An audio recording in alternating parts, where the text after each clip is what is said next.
Lights, camera, debate, ignite, passion strong under the spotlight.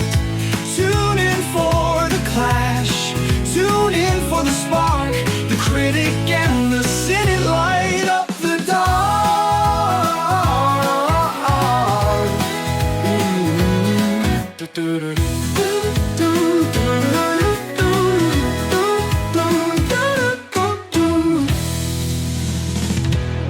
Welcome back to The Critic and the Cynic. So let's take a look at the poster here for Dear Santa. What we know already is, because we already saw the trailers to it, we know that he's not Santa. It's just that the kid writing the letter to Santa misspelled his name, and obviously we all know that you can accidentally misspell it and say Satan. So he's playing Satan, but he's going to fake a disguise and be Santa for this kid. Okay, a couple things here. This was written and directed by the Farrelly brothers. All right, they are a duo that does a lot of comedy. Their first movie was Dumb and Dumber, but they've done a lot of things since, and I believe the last time that Jack Black worked with them was in Shallow Hal. See, I didn't like that one. I was a fan of Shallow Hal. I'll watch it again right now. But it's been a long time.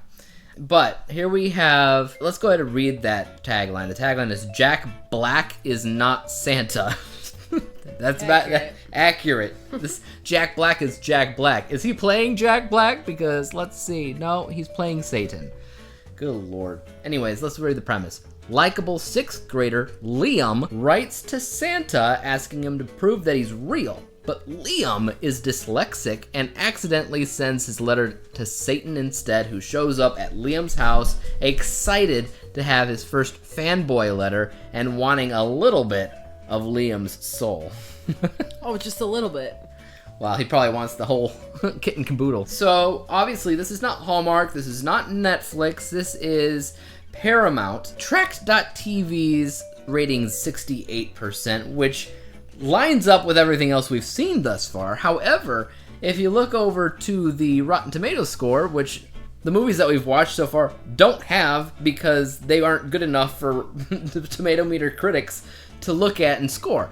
But Dear Santa has one, and it has a critic rating of 89% and an audience score of 70, which is higher than what we're used to seeing with a lot of these movies.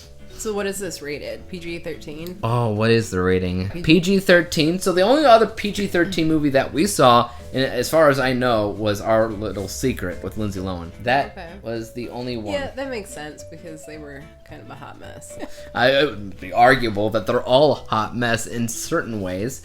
But yeah, I'm interested in this because I like Jack Black. He can be serious. He could be slapstick. The Farrelly brothers have a lot of slapstick under their belt.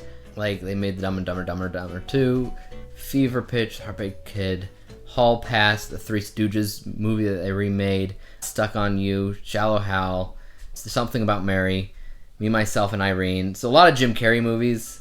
So in that list of movies is not one that I like. That's fair. However, they're almost all movies that I like. Save for a couple things, like Dumb and Dumber 2, they had decades to do something new with the characters, and it was basically the same story again, and it was like, wow, not much there. However, I am looking forward to Dear Santa. Technically, the Farrelly brothers have not worked together, I don't think, since Dumb and Dumber 2, which was 10 years ago. They've done their own projects here and there, like Bobby might write something and his brother might direct something later on down the line. And this is the first time that they've been working together in like 10 years, and I believe that one of them wrote it and the other directed it, which I think is the very first time they ever did that. It's almost always they both wrote and directed it. So in this case, they split up the jobs. So I think that it could be good. It's certainly got to be better than Hallmark and Netflix stuff, right? Well, I think it's going to be really different. Yeah, different. But yeah, it's definitely going to be different. But is different good or is different not so good? That's what's to be seen. 2 hours later. We just ended up watching our movies. First off the bat, we got our first movie, our special movie of the season, which is Paramount Plus's Jack Black's movie, Dear Santa. Well, nobody can do Jack Black other than him, obviously. Well, nobody can do Jack Black like Jack Black. So there you go. I mean, come on. He's perfect in everything. It's not like he has to audition for anything. It's like they write roles for him. I don't even think they write roles for him. I think they're like, here's the role, just do your thing. It's like, don't even take it seriously. Just do you, and that's what you get, and that's what you get with Dear Santa. So when it comes down to this, I kept thinking about something in the back of my head and thinking, what's the last and actually the only holiday film Jack Black was in? The Holiday, right? Yeah, I guess. I think that there was a Kung Fu Panda Christmas short little animated thing, but past that, I think that was the only holiday movie that he was known for. And then we have Dear Santa. So which one do you prefer between those two? Obviously, this one. Okay. I was looking through comments. A lot of people don't care for it. A lot of people do. And what I've been noticing as the main complaint that a lot of people seem to have is that they don't think that the writers knew exactly what they wanted to do when it comes down to how the film feels. Like, at certain times, it feels like a movie that's definitely intended for kids, PG all the way. And other times, it seems to be aiming for raunchy comedy and R-rated stuff, which it's not. So, I mean, I think our kids would like this, to be honest. Well, our kids are weird. Well, and they like a lot of things that maybe they shouldn't. So, well, I still think they'd like this. Well, that's fair. Anyways, it's a nice change of pace from the Hallmark and the Netflix, because when you watch the Hallmark and the Netflix, they all blend into one because they're all like basing their stuff off of material that already exists, i.e. other movies. This was kind of its own thing. Yeah, this one got, I mean, it got real. There was some real emotion in this movie, which you don't usually find in the Hallmark ones. Everything is just kind of glossed over. Which is so weird. You expect the real emotion to be in Hallmark. If anything else, just cheesy, but you do expect real emotion because it's the Hallmark Channel, and I feel like the Hallmark Channel tries to make you cry. Unsuccessfully. Stereotypically, and just, it doesn't do very well, yeah. Well, I cried twice in this movie. I think, yeah, towards the end, it nearly got me. It did some things I wasn't expecting to do, or rather, it did it in ways that I wasn't expecting, rather, because I was kind of expecting them to do what they did, but not in the way they did it. Obviously, familiar faces abound throughout the film, some surprising faces that you may or may not be expecting, like Kyle Gass shows up as one of the teachers, so the other half of Tenacious D gotta be him in there somewhere, you know, I feel like.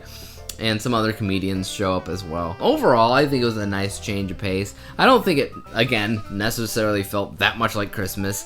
And I think the main reason is because it was just the devil and this kid. And at first it was fine because he had, well, the poster even shows it. He has the Santa suit. He's got the beard and everything. I thought he would be like an evil Santa and like be going parading around town in this outfit. Actually, yeah, I thought he was going to keep up the ruse a lot longer than he did. Yeah, but that's all good. No crap button from us. No. In fact, I wish I had my unicorn button still. You would have given the unicorn this one? 'cause Over the 3 Men and the Baby. Yeah, because I would totally watch this every holiday season. I could see that. But I could also still see the 3 Men and the Baby. That was also real and human and everything. It was, but this one I could see watching with the kids. The other one not so much. The other one would have been bored. They like, he tried for like a second and like got a couple laughs, and then he's like, "Yeah, I don't." This one's more geared towards a wider audience, a bigger audience. And you know, the main kid in this, his name is Liam, same as our kid named Liam, and you know, he's a cute kid. Yeah, adorable. And definitely the heart and the soul of the movie kind of lays on him. And him opposite of Jack Black was great.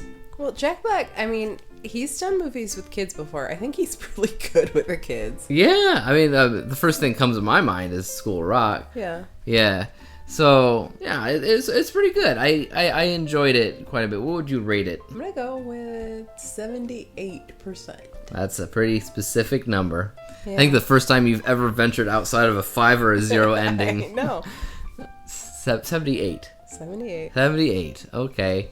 I think I'm gonna go ahead and stick with my 75 rating, which is kind of right in the ballpark of all the other 75s that I've given throughout this entire experience. Some other ones I prefer overall, but I don't know. Like with Dear Santa, I think a lot of what they were doing was miles better than anything that we've seen with Hallmark or Netflix.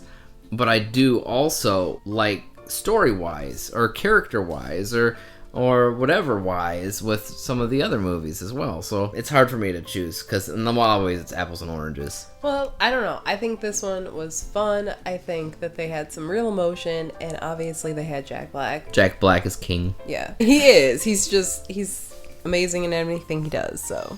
Yeah, he's pretty good here as the genie, as I say. He basically does a 3 wishes genie routine, so that's kind of cool. So yeah, that was Dear Santa.